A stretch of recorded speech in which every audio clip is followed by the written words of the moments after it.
Hi, this is Ishita Datta, a legal intern at Lexis & Company, and today I will be talking about a topic of license and lease, and I will be defining both the topics and differentiating both the terms as it is a very overlapping concept. So let's get into the video. What is the legal definition of these two terms? The Transfer of Property Act 1882 speaks of lease as a right provided for a particular period of time to an individual to enjoy an immovable property. The person who is the original owner of the property is known as the leaser, while the person who gets the property for his enjoyment is known as the leasee.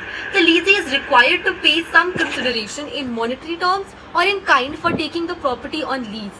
So lease is also defined under the Black's Law Dictionary as a transfer of land for enjoyment to enjoy an individual for a particular period of time or for the whole lifetime for some consideration in the form of kind or rent. Further, the Oxford Dictionary has defined lease as a contract by virtue of which an owner provides the right of an exclusive possession with respect to the property for a particular period of time to some other individual in return of some consideration, whether in monetary terms or kind. On the other hand, the Transfer of Property Act also provides a definition of lease. Lease can be easily recognized by an individual if there is any kind of transfer of interest that exists between the parties to lease. There is a subjective matter of lease and so on. However, there is another concept of property law which is known as license, to which people think overlapping with lease. But there is a very big difference between the both. The Indian Easement Act 1882 provides for the definition of license and states that if a person provides the right to use an immovable property to an individual or a group of people for such an act, the performance of which on the land without the right becomes unlawful. However, such a right does not imply to the existence of any interest or easement in the property.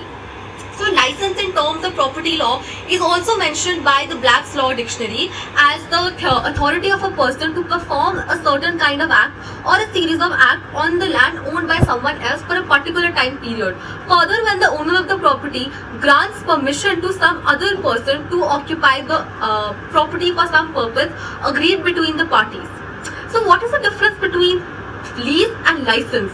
So on the bare reading, both the concepts might appear the same to an individual, and hence it becomes quintessential to understand the key differences between those two terms. So let us discuss about the criteria to differentiate between the two concepts. First criteria is the agreement between the parties.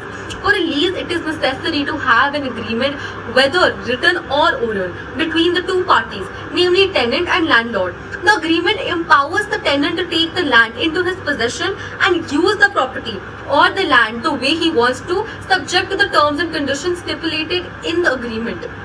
So on the other hand, there is no requirement of any kind of agreement for license, and the license cannot be provided by any person other than the owner of the property or the land. The licensee is required to use the property for a particular period of time and does not enable the licensee to take the property into his possession, as it was held in the matter of Associated Hotels of India Limited versus R.N. Kapoor. For instance, any individual goes on to purchase the movie ticket. Here this ticket provides him with the license to go into the movie hall for a particular purpose at a particular time period. He had accepted the terms and conditions of the movie hall as soon as he bought the ticket, though he never got to visit the original owner of the movie hall. Second criteria is the interest embedded in the real property. A contract creates a lease over the property, which in turn creates an interest in the property. So such an interest which gets transferred by the virtue of the lease created is known as the leasehold interest, as was held in the matter of Associated Hotels of India Limited versus R.N. Kapoor.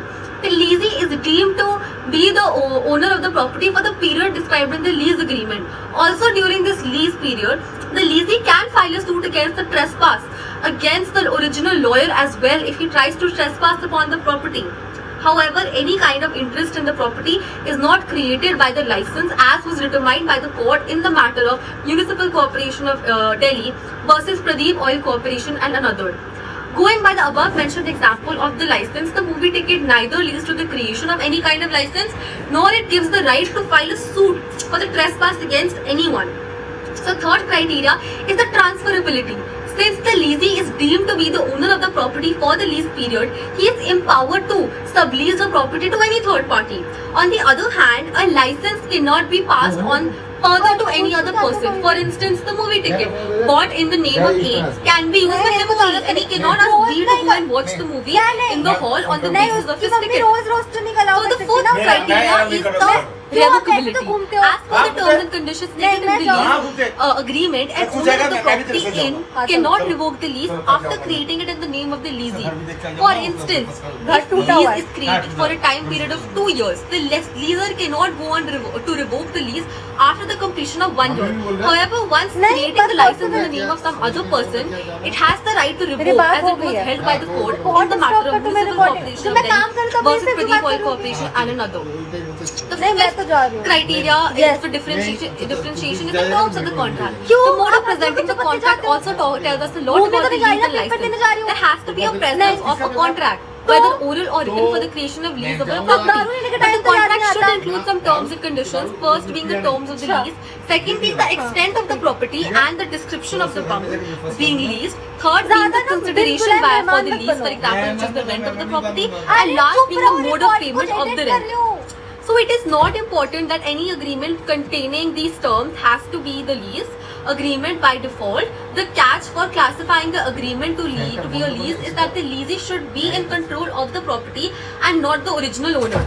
On the other hand, it is not necessary to create any kind of agreement for the creation of a license. Moreover, a license can be created even when there is no direct contact between the original owner of the property and the licensee. So the sixth criteria is the intention of the parties. Furthermore, intention forms another important characteristics to determine whether the contract is a lease or a license. It was held by the Supreme Court in the matter of C.M. Veena versus P.N. Ramachandra Rao, and it becomes quintessential to determine the intention of the parties, which can be figured out by the reading of the agreement made by the parties. So also the Honorable Supreme Court of India held in the matter of Rajveer Kaur versus S. Chowkusuri and cooperation that surrounding environment of the parties to the agreement has to be looked into for the determination of the interest. The Supreme Court in the matter of Achintya Kumar Sahab versus Nani Printers went on to hold that the conduct of the parties after and before the creation of such an agreement can also be taken into consideration for determining the real intention of the parties.